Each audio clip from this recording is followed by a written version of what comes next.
the court files, but that was how they first met, and that's how Trump began to admire Cohn and his tactics. Cohn was, I don't want to belabor the point about Cohn, but Cohn was someone who had beaten the system. That's what attracted him to Trump. He'd been indicted 3 times by Robert M. Morgenthau, with whom Ross and I served, had the honor to serve, and he had been acquitted 3 times. One of the occasions was there was a bit of chicanery where Cohn was able to sum up in his own behalf, even without taking the stand. But in any event, he beat the system, and Trump loved that. And so that was one aspect of the relationship. The other aspect was that the Trumps had never operated in Manhattan, and they really knew no one in Manhattan, and Cohn knew everyone in Manhattan. He lit up the town. He knew the prelates of the Catholic Church. He knew the politicians. He knew the social people. He had a birthday party every year, and you wouldn't believe who would attend the birthday party. Mobsters, city councilmen, judges, and they were all there. Many of them were people who were awaiting trial. Joey Adams said, if you're indicted, you're invited. And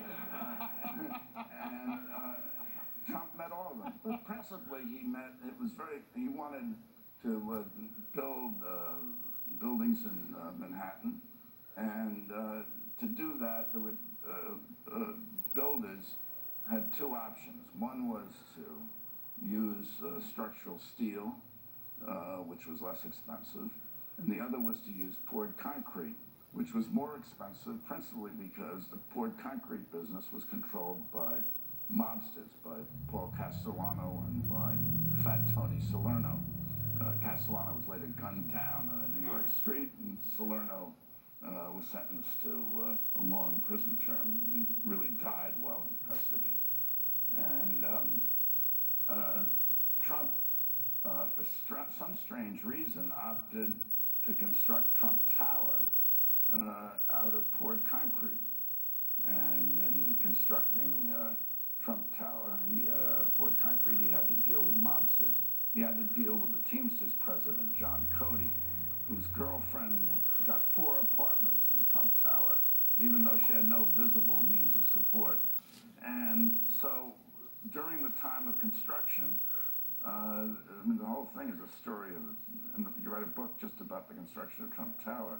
But during the time of construction, there was a citywide Teamsters strike, and there was no construction going on because no one could get past the Teamster picket lines except at one place, and that was Trump Tower, where the poured concrete flowed into the construction of the building. So Trump's ties to the mob in Trump Tower, later in Atlantic City, run very deep. I go into them in the book, and they're all very interesting. So I've spoken much too long. No.